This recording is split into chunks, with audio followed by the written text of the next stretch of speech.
अक्सर कहानियां दरियाओं के किनारे जन्म लेती हैं और आज हम दरियाए सिंध की लहरों पर लिखी गई एक ऐसी ही दास्तान सुनाएंगे। ये कहानी एक ऐसे बादशाह की है जो लोहे और भाप से तो बना था, लेकिन उसकी धड़कन लोगों के दिलों में थी। जी हां, ये दास्तान है एसएस झेलम की, उसके उरूज की और फिर उसके एक अलमनाक अंजाम की। उस इलाके के लोगों ने ना इसे कई नाम दिए। कुछ इसे प्यार से डेरा का अरमान कहते थे, तो कुछ ने इसकी शानो शौकत देखकर इसे डेरा वालों का टाइटैनिक का नाम दिया।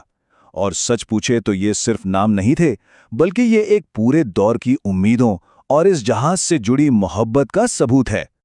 जरा उस जमाने का तस्वुर करें जब दरिया के दो किनारों को मिलाने के लिए ये बड़े बड़े पुल नहीं होते थे। तब दरिया के सीने को चीर कर गुजरने वाला यही एक जहाज था। ये सिर्फ एक सवारी नहीं थी, बल्कि ये जिंदगी की जमानत थी। आप अंदाजा लगाएं, कई दहाइयों तक डेरा इस्माइल खान की पूरी माईशत, लोगों का आना जाना, सब कुछ इसी एक जहाज के सहारे था। ये एक चलता फिरता शहर था जो फसल, माल, डाक और सबसे अहम इंसानों को एक किनारे से दूसरे किनारे पहुंचाकर जिंदगी की गाड़ी को चलाए हुए था। अच्छा, इस जहाज का माजी ना इसकी जिसामत से भी कहीं ज्यादा शानदार था। और इसकी कहानी दरियाए सिंध से नहीं, बल्कि हजारों मील दूर स्कॉटलैंड के साहिलों से शुरू होती है। ये सुनने में शायद अजीब लगे, लेकिन इस जहाज की बुनियादें 1735 में स्कॉटलैंड की एक बहुत मशहूर कंपनी बार्कले करल ने रखी थीं।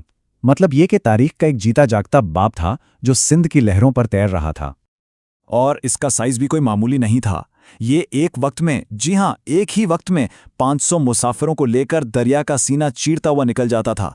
सोचें, 500 मुसाफिर, यानी हर सफर में 500 नई कहानियां इसके साथ सफर करती थीं। 150 फीट लंबा, 451 टन वजनी, ये एक देव हेकल जहाज था। लेकिन इसकी सबसे खास बात उसका 960 हॉर्स पावर का इंजन था, जिसकी वजह से यह सिर्फ 5 फुट गहरे पानी में भी ऐसे आराम से चलता था जैसे दरिया खास उसी के लिए बनाया गया हो। इसकी जिंदगी भी बड़ी भरपूर थी। पहली जंग अजीम में ये एक मोबाइल डिस्पेंसरी बना, यानी जख्मियों का इलाज करता रहा। फिर 1935 में ये खैबर पख्तूनख्वा हुकूमत ने खरीद लिया और 1985 तक, यानी अपनी आखिरी सांस तक, ये लोगों की खिदमत करता रहा। अच्छा, इस जहाज पर सफर करना कोई आम बात नहीं थी। ये अपने आप में एक पूरी दुनिया थी। एक ऐसी दुनिया जहां जिंदगी के हर तरह के रंग देखने को मिलते थे। इसकी 3 मंजिलें थीं और हर मंजिल एक अलग तबके की कहानी सुनाती थी। सबसे नीचे जानवरों का ठिकाना था, बीच वाली मंजिल आम लोगों के शोर से गूंजती रहती थी, और सबसे ऊपर, जिसे अर्शा कहते थे, वो अमीर और खास मुसाफिरों के लिए था। ये जो तस्वीर में चेहरे नजर आ रहे हैं ना, ये उसी चलते फिरते समाज का हिस्सा हैं। और मजे की बात ये थी कि टिकट के पैसों में ही मुसाफिरों को दाल रोटी का खाना भी मिलता था, जो इस सफर को और भी यादगार बना देता था। और भाई, इस सल्तनत का एक बादशाह भी था, उसका कप्तान मोहम्मद जान। लोग उन्हें जानू कप्तान कहते थे और वो एक लेजेंड थे। वो सिर्फ दरिया का मिजाज ही नहीं पहचानते थे, बल्कि टूटी हुई हड्डियां जोड़ने में भी कमाल की महारत रखते थे। एसएस झेलम अकेला नहीं था, ये तो एक पूरे बेड़े का सरदार था, जिसमें डेरा और गाजी जैसी मशहूर लॉन्चें भी शामिल थीं, जो इसके साथ मिलकर दरिया पर हुक्मरानी करती थीं।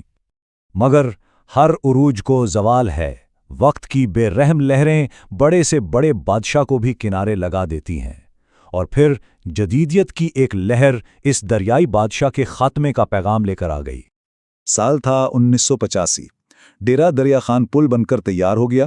कंक्रीट और स्टील के इस पुल ने दरिया के दोनों किनारों को मिला तो दिया, लेकिन उस भाप से चलने वाले जहाज की जरूरत को हमेशा के लिए खत्म कर दिया। बस एक अहद का सूरज वहीं गुरूब हो गया। ये दो तस्वीरें ये एक पूरी दास्तान बयान कर रही हैं। एक तरफ वो जहाज जो अपनी पूरी शान से दरिया पर राज कर रहा है, और दूसरी तरफ वही जहाज जंग आलूद और टूटा फूटा मलबा बना पड़ा है। वक्त कितना बेरहम हो सकता है ना? इसका अंजाम भी बड़ा ड्रामाई था। 25 जुलाई 1999 की रात 150 किलोमीटर फी घंटे की रफ्तार से तूफानी हवाएं चलें और उन्होंने जहाज को उलट दिया। और फिर वही दरिया जो कभी उसका तख्त था, उसी ने इसे अपनी गहराइयों में हमेशा के लिए सुला दिया। ऐसे झेलम का जिस्म तो खत्म हो गया, लेकिन इसकी रूह आज भी इस इलाके के लोगों की यादों और उनकी सकाफत में जिंदा है। कुरतुलैन हैदर जैसे बड़े अदीबों ने इसे अपनी किताबों में जगह दी। मुकामी तारीखदानों ने इसकी खिदमत को महफूज किया। यहाँ तक कि 1975 की एक पाकिस्तानी फिल्म दुल्हन एक रात की के कुछ सीन भी इसी जहाज पर शूट हुए थे। ये सब इस बात का सबूत है कि वो सिर्फ एक जहाज नहीं था, एक सकाफती अलामत था। तो आखिर में ये सवाल रह जाता है, एसएस झेलम की कहानी हमें ये सोचने पर मजबूर करती है कि जब हम तरक्की के नाम पर अपनी तारीख की किसी निशानी को खो देते हैं, तो क्या हम सिर्फ एक इमारत या एक जहाज खोते हैं, या दरअसल अपनी पहचान का एक हिस्सा हमेशा के लिए गंवा देते हैं।